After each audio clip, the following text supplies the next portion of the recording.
Hey, y'all. We're playing GTA 5 next. There's your announcement. But something was expressed. I know not a lot of you who watch this channel are actually followers of the show, the streaming side of things, which has been our primary focus for a while now. And that's, of course, fine. I understand that completely. Um, and the highlight reels, of course, take forever to make and aren't always done because it's purely being done at a volunteer level because I don't make enough money to pay someone to do that regularly, and I don't have the time to do it myself. So I understand that not a lot of people are involved in that, the majority of the show, the 99% of the show. The reason I bring all that up is several people floated the idea during the Dragon Age streams to kind of do what we did for Baldur's Gate 3, but as a regular feature. And so I'm kind of interested in anybody's opinion on that. The idea here is very simple. It's kind of the same as what we did with Ruminations, but much, much shorter and a little bit more free form. I don't have any notes, just my own memories over the last 3 weeks at this point of playing the games we just played, and we'll just kind of talk about the Dragon Age games, the games we just finished, in other words, in a non-spoilery kind of a way, but in a sort of discuss narrative, discuss gameplay, ups and downs, and blah, blah, blah. Just me chatting, essentially. Thoughts? Now, I'm going to assume you just said yes, or typed yes, or nodded, or punched me, or flipped me off, or whatever. But I'm going to go and do it here because I don't really have the ability to get feedback until I've already uploaded this file. So anyways, the point being, let's talk about Dragon Age, right? So Dragon Age Origins obviously scored very, very well. Not as well as I was honestly expecting. If you remember, under the old system, which is invalid, doesn't actually apply anymore, it was one of our top 3 games alongside Final Fantasy VI and Grand Theft Auto 5. Now it's not. It's still in top 20 range, but it's nowhere near at the heights that we used to manage. But that makes sense. The whole point of the current system and the way we do things now is to be more nuanced, more dynamic, to zoom the camera in more, so to speak, right? We're operating at 128 instead of 44, right? Some of you will get that. So Dragon Age Origins, let's start with Origins, because Origins is still a problematic game that has issues, but very, very tight encounter design, great class design in terms of its kit and what it can do, and how you can build your builds. There's a lot that the game does right with regards to the RPG gameplay side of things. In fact, I would say it's probably... No, I'm going to say it's definitely the third highest gameplay that we've seen from a BioWare game, and we've covered basically all of them at this point. Some of them were under the old system, and some were under the new system, but the only one we haven't covered is Neverwinter 1 at this point. And I think only some of the Mass Effects beat it on gameplay. And you're probably thinking, but the combat sucks. A lot of people think gameplay is just combat. But there's a lot of things that go into gameplay, as we've discussed over the years. It's one of the reasons I'm so invested in gameplay when it comes to the review system, but also just my own personal opinion. Interface design and menuing and choices. There's a lot of good choice gameplay in Dragon Age Origins.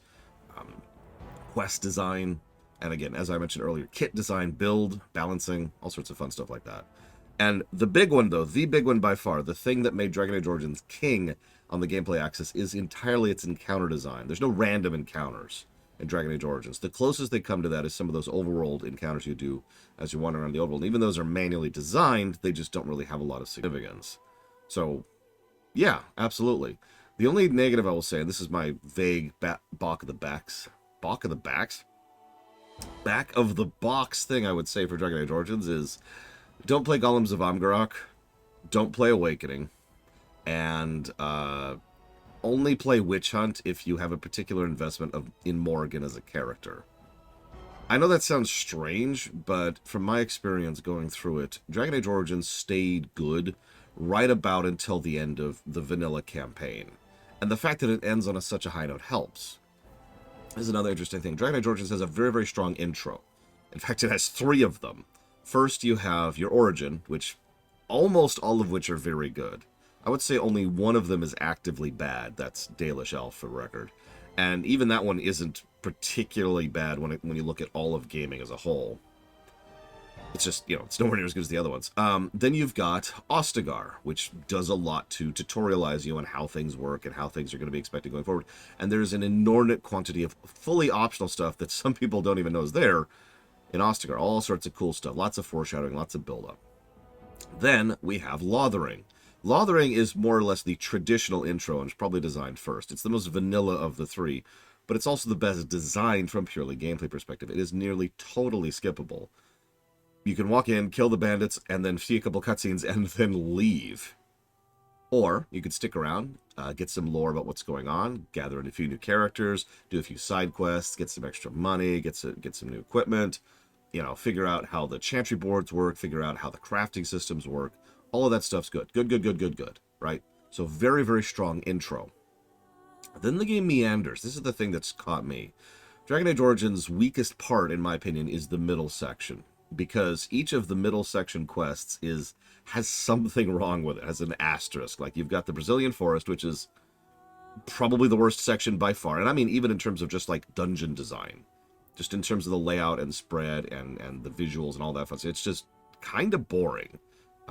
But then you've got, and again, mostly from the gameplay axis, although obviously there's a cool narrative things there, but even still narratively, I personally would say that's the least interesting of the four. Then you've got the Mage Tower, which is not bad, but a little bit redundant. And, of course, it has the infamous Fade section, which is better when you know what you're doing. It's better the second time, or if you have a walkthrough. And you know me, that means it's a negative. Then there's Redcliffe, which is... the game really wants you to do Redcliffe first, but actually it's kind of the hardest of the big main ones. And by kind of, I mean it definitely absolutely is, depending on how you want to play it. So... that's what I usually like to do first, but at the same time kind of caution not to. Either way, it's fun, but can kick you in the teeth and is absolutely going to trip up someone who's unawares. Oh, also, it's really easy to just kind of accidentally let the whole town die.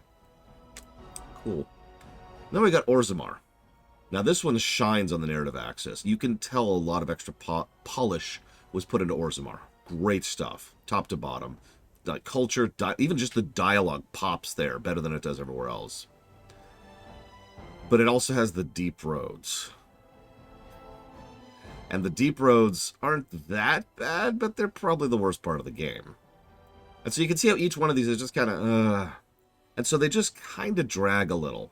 But then you approach the end game. We go to Denerim up here. Which I guess from your perspective is up here. I should be doing this from your perspective. So you go to Denerim, and it starts to pick up a little bit. It's kind of a hub, but not really.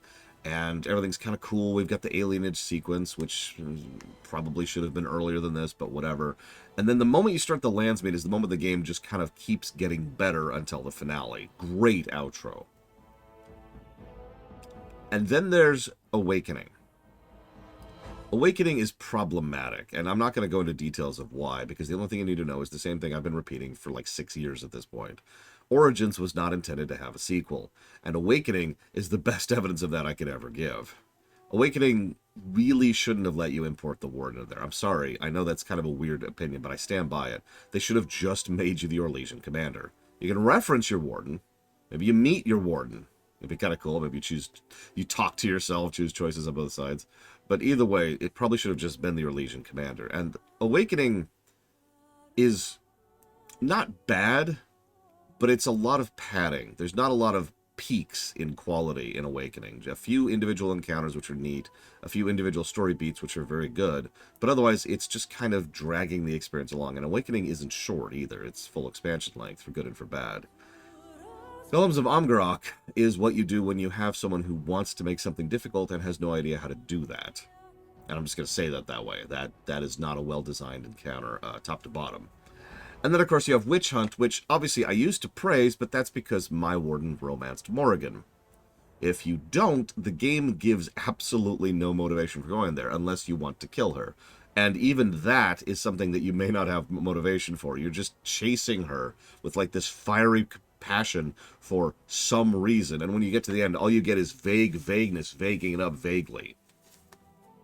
All in all, a damned good game that is absolutely dragged down by everything. Brings me to Dragon Age 2. A damn fine... I'm going to summarize Dragon Age 2 a little bit quicker. Act 1 is actually really legit. And Act 2, honestly, was also very legit. By the time we finished Act 2, so I have the golden number. That's the final number at the end of all the calculations to give a final score for a game. We stopped and scored Dragon Age 2 at the end of Act 2, and it got 130, which is really good for those of you who don't know the system. That's a very good score. That's in the great category. The final score was 70, because Act 3 is gutter trash.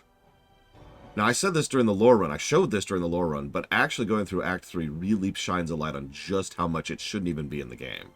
I have legitimately recommended to some people that they play through the game through Act 2, and then put the game down. But ignoring that, that's kind of your zoomed out perspective. Obviously, there's too many combat encounters. Obviously, the repeated dungeons are dumb, and the game obviously gets dinged for all of that. But it still has a pretty fun and engaging combat system. It also has a better gambit system than Dragon Age Origins, which I myself didn't even realize until this particular playthrough. You probably haven't realized it too, because the interface for it kind of sucks. But it is better. There's more depth, more nuance, more triggers. You can do strings and if-then statement, more than if-then-else. You can do all kinds of things. It's really cool how much control you have with the gambit system in order to control your party members, and that's really awesome. And you can also manually control, and, well, the combat's pretty legit. The build system is actually very well done. You get abilities, you get passives, you get activatables. The activatable system is still awesome, just like it was in Origins. But also, you get mutators, which you can get to upgrade existing abilities. And then there's the combo system, which I think not a lot of people talk about in Dragon Age 2, which allows you to put a status debuff. So each class can put certain debuffs on enemies, and every other class has abilities that can then capitalize on those, which can lead to all sorts of fun, interesting effects. And yes, you can account for those when it comes to the gambit system. So that's awesome. And if you're paying attention, Dragon Age 2 just has better combat than Dragon Age Origins. But of course, you can't give a plus to Dragon Age 2 without also giving a negative. That's its curse. I mean, 11 months development time, right? And that's on the high end. So instead, we also have to mention how Dragon Age 2 has no encounter design. None. Enemies have barely any variance with each other, and enemies are just thrown at you all willy-nilly. No thought whatsoever into what you're encountering, where, and how. So the biggest benefit Origins had is completely absent. In fact, it's a negative in Dragon Age 2. There's no boss fights of any note or significance unless you get to the DLC. So yeah, the whole thing kind of sucks to fight, but it's fun to fight at the same time. That's probably the best summary of Dragon Age 2 I could ever give. DLC is decent. The first one was good on a gameplay axis. The final boss fight of the first DLC is actually probably the best boss fight in the game. Not that it's a high bar. And the second DLC obviously sets up Inquisition and also has some good encounters. So cool. That moves us on to Inquisition. Inquisition's final score was -1. Now, obviously, anything negative is bad and anything positive is good. But here's the deal. You ever heard of the term mid? 0, if you score a 0, we have had games that score 0, is by definition mid. So, the closer you are to 0... And that's Inquisition in a nutshell, I think. And I know that's going to raise some hackles from people who both love and hate the game. And that's fine, because I'm with both of you. Let me tell you another little factoid. So I did everything when I played through Inquisition. The whole thing. All the optional zones. Those zones you don't even have to go to. These zones are so optional. It's not even like you have a quest that goes through there. No, no, no. There's nothing that leads you to some of these zones. And I did everything. A decent chunk of it off camera, including the Hissing Wastes, which is the worst zone by far, but whatever. When we did this, we calculated this. If you magically eject all of that gristle and fat from the game score skyrockets up to a 90. Which is a good game. In fact, that is a very good game. About 70 is average good. Like averagely good, you know? So, 90 if you eject all that crap. And that tracks, doesn't it? Because the gameplay certainly has issues. The Frostbite engine is trash in general, and they had no idea what they were doing, and they didn't have support for it, so that makes perfect sense. I've used this analogy before on stream, but of course you don't watch the stream, so let me ask you this. Let's say you have to code something in a programming language, and you don't know how to make something happen. What do? Well, You probably go ask someone you know who knows that, or you Google it. Well, imagine you can't do either of those things, and that's what they were going through for Dragon Age Inquisition. It's a brand new engine. There's no Googling it. And the people who actually developed it, DICE and the rest of the EA staff, were refusing support to BioWare. They were just saying, figure it out. And honestly, that explains everything about the gameplay access being so bad of Inquisition.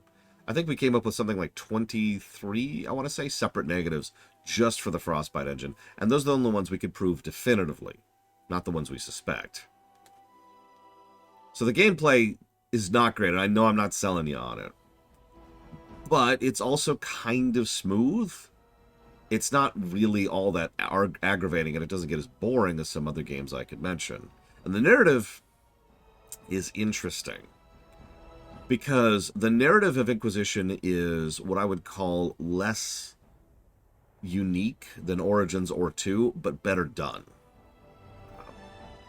Some of the voice acting, all three games have excellent voice acting. So the voice acting helps sell it. So there's some of the most interesting companions and most well-written companions, even though they tend to be rather contentious, which makes perfect sense, by the way. I absolutely agree with you on that. You know, Solus, Vivienne, Sarah. The only thing everybody agrees with is nobody cares about Blackwall. It's a joke. It's a joke. But the game does a lot right on the narrative axis, and it kind of has a similar problem to Dragon Age 2 with regards to its MSQ, because it's got all the way up to Act 1, which is the conclusion of Haven. It's really, really good. And then it starts to trail off a little bit. I'm not going to lie to you. But it still does something good. Just like Dragon Age 2, there's still peaks of good. Like with the banquet sequence, the ball sequence, which if you're into it, you're into it. If you're not, you're not. But it's still very well constructed in several different ways. I'm trying to dance around spoilers here, forgive me. The other sequence, the Warden sequence, we're going to call that, not as well done. Not going to lie to you. That one is much more problematic and had a much larger source of negatives. But then it kind of picks up a little bit more, and then it nosedives into craphood. But then the DLCs kind of bring it up. The Jaws of Hakan had some really cool and interesting stuff in it. The Descent did not. But then Trespasser did. Now, Trespasser is weird, because gameplay-wise, it dragged the score down. Like, some really just way too many trash encounters and a lot of slog. But narratively was actually very, very interesting, and I'm sure most of you agree with me on that to some extent or another. Because people would not stop talking about the narrative elements of Trespasser throughout the entire review of all three games. Now, there you go. There's my super, super brief run-through of all three games. But the interesting thing I find here is that if you look at all three of these, what you see is three games that got lucky. So for those of you who've stayed this long, I'm going to share with you what I've already shared on stream. I don't think BioWare were ever good game developers. I say that as someone who has enjoyed their games quite a bit. Run through with me. So back in the day, CRPGs were CRPGs didn't really get codified until like Fallout and Baldur's Gate, I would argue. But they existed as a concept before then, the gold box stuff. And by sheer virtue of saying that, you probably get where I'm going with this. They were D&D stuff, right? I mean, even Ultima and Wizardry were ultimately inspired by and kind of had some cross-pollination with Dungeons and Dragons. So BioWare, when they officially firmly really became BioWare, which was with Neverwinter Nights 1, although there's some debate on this point, even if you say it was Baldur's Gate, the point is they're already part of the Forgotten Realms. And Neverwinter Nights 1 came out at a time when people were hungry for that kind of content, where D&D was finally getting a rise instead of it was having earlier in the 80s and early 90s. Third edition was out, or was coming out. I forget which, actually. Forgive me. Apologies. I don't have the times. Again, I don't have my notes. So third edition was around that era somewhere, and the books, the Forgotten Realms books, were really starting to take off in popularity. All this stuff had been around, but the point is, it was starting to hit a larger audience, and people were hungry for more. And then Neverwinter Nights comes out, and is a smash success. So congrats, you now have a baked-in audience who likes D&D content, and you've made a game that is successful. Congrats. Then they came out with, I believe Jade Empire was next overall. No, it was KOTOR next, excuse me. Then BioWare got really lucky by making the first real Star Wars RPG. Honestly, enough said. So, oh, also, it came out on the Xbox, and as we talked about during the KOTOR run, that was a big deal at the time. So, yeah, another big, gigantic, lucky win for BioWare. Then they tried to do their own thing with Jade Empire. Didn't really succeed, but certainly got its own cult following because they already had those two audiences, and they decided, okay, we want to do our own things. No licensing fees, no whatever. Do you know how rare it is that you can make your own new IP and succeed at that? There's something I call familiarity effect. People have a tendency to go with things they know they like. And it's understandable, but it's also problematic. Because it lends towards situations where, for example, people will be less inclined to try something new, or for something from an IP that's unproven or untested, both from a financial perspective, the executives who greenlight it, and from a player and a viewer and a reader perspective, because they don't know it and they're not sure if they're going to like it. So it's always kind of a risky thing. But BioWare was able to launch off two brand new IPs, one based on Dungeons and Dragons and one based on Star Wars. Now I know that's an oversimplification, but you see why I'm phrasing it this way, right? They already had both fan bases, and obviously there's some Venn diagram going on with both. And now the D&D crowd can get, Forgotten Realms crowd, can get into Dragon Age, and the Star Wars crowd can get into Mass Effect, and both games were a financial success. Congrats. 2 more lucky streaks. That's 4 total so far. And then Dragon Age 2 came out and was still a financial success despite everything, because Dragon Age Origins was popular. And then Dragon Age Inquisition came out, and this is the final lucky thing I'm going to list, because Dragon Age Inquisition is not that great of a game, to be blunt, but it got Game of the Year that year, and it sold bonkers well. In fact, it's the best-selling Dragon Age game ever, because it came out in 2014. It was lucky. It came out in a year with very, very little competition, and not much else contesting it both directly in its own field of interests, but also in general. And a lot of people were really hungry for a new Dragon Age game because, you know, it's a popular franchise. So that's what, we're up to 6 lucky streaks in a row. Hang on, 1, 2, 3, 4, 5, 6. Yeah, we're up to 6 lucks in a row. And then Andromeda came out. And then Anthem came out. Now I'm going to give a super summary of this. We know now, with very high certainty, that pretty much the construction of the formula that made Inquisition is the same formula that made Andromeda, is the same formula that made Anthem. And I'm gonna put, and I've discussed this in more detail on stream. I'm not going to repeat myself here. It would take too long. This is already too long. I've already been talking for 20 minutes. This is supposed to be like a 5-minute thing. I apologize. I'm 20 minutes late to stream because of this. I didn't mean for this to be this long. I'm sorry. But the point is, the same formula that made the super well-selling Inquisition, which is at least a game which has plenty of good points, made Andromeda and Anthem. Instead of rolling an 18 or a 20, they rolled a 5, and then they rolled a 1. And if you look back, now that we have more information, more assets, more interviews, more things to pull on, we can dig into the behind the scenes of the creation of BioWare games going all the way back to the early aughts, 20 years ago. And we see that they've never changed their development cycle. Not really. They've always sort of bumbled around. People call it the BioWare magic, but what it really boils down to is lack of management. Just people doing whatever and hoping that somehow they'll stick the landing. And they have stuck the landing. But that's luck, not skill. And this is my theory as a whole. I think that BioWare was never a good developer. They just got lucky several times.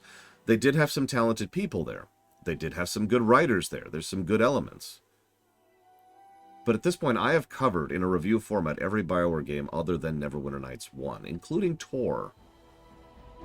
I think I have earned the right to give this opinion at this point. And I know what you're thinking, well, hang on, then why are they the story guys? Well, how many other large-scale developers were putting out games that consistently focused on story? Now, there are a few.